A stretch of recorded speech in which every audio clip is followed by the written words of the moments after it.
समस्त एठारे गुरुजन माने उपस्थित जने अछन ताको मोर सम्मान मते एठारे किछ कहिबार सुযোগ मिलिथार मु निजो धन्य माने करू अछि।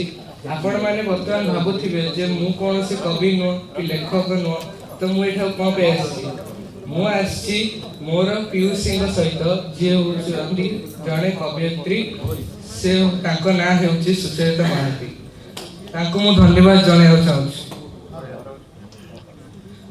वर्तमान आज विषय वस्तु होउछि पूज्य अटल शताब्दी शतदल। मु तांको विषय किछि कहैबा चाहूछि मते 2 मिनिट रो समय दियो। भारतर पूर्वतन प्रधानमंत्री श्री अटल बिहारी वाजपेयी को जन्म जयंती अवसर में भक्तिपूर्ण श्रद्धांजलि। विशिष्ट राजनेता वक्ता एवं प्रसिद्ध हिंदी कवि भावे से एक स्वतंत्र परिचय सृष्टि करथिले। अटल बिहारी वाजपेयी जी 3 थर भारतर सफल प्रधानमंत्री होइथिले।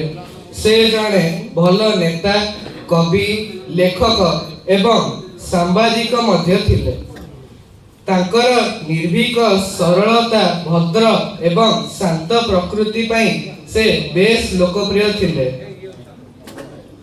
अटल बिहारी वाजपेयी 25 डिसेंबर 1924 रे मध्य प्रदेश रो ग्वालियर जिल्ला रे जन्म ग्रहण करथिले। तांको पिता को नाम थिला कृष्ण बिहारी वाजपेयी एवं माता को नाम थिला कृष्ण देवी। से तांको पिता मातांकर सप्तम संतान थिले।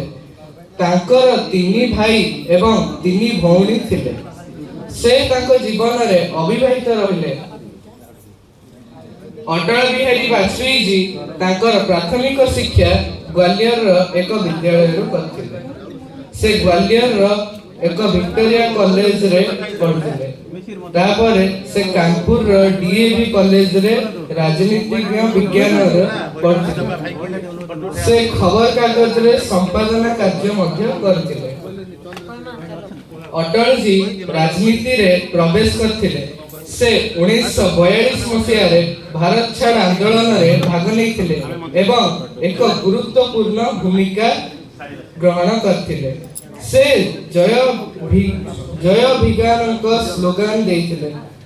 से राष्ट्रीय स्वयं सेवा संगठन रे जणे उत्सर्गीकृत कर्मी होइथिले। अटल बिहारी जी जनता दल रो सदस्य थिले। बीजू जनता भारतीय जनता पार्टी प्रतिष्ठा करिवारे से 4 थर महत्वपूर्ण अवदान रखिथिले। से तांको जीवन रे 3 थर प्रधानमंत्री होइथिले। प्रधानमंत्री थिबा समय रे भारत पोखरान द्वितीय परमाणु परीक्षण करथिले। पाकिस्तान सहित कूटनीतिक संपर्क को सुदृढ़ करने को दाबी करथिले।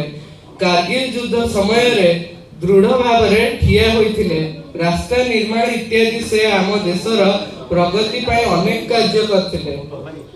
अटल जी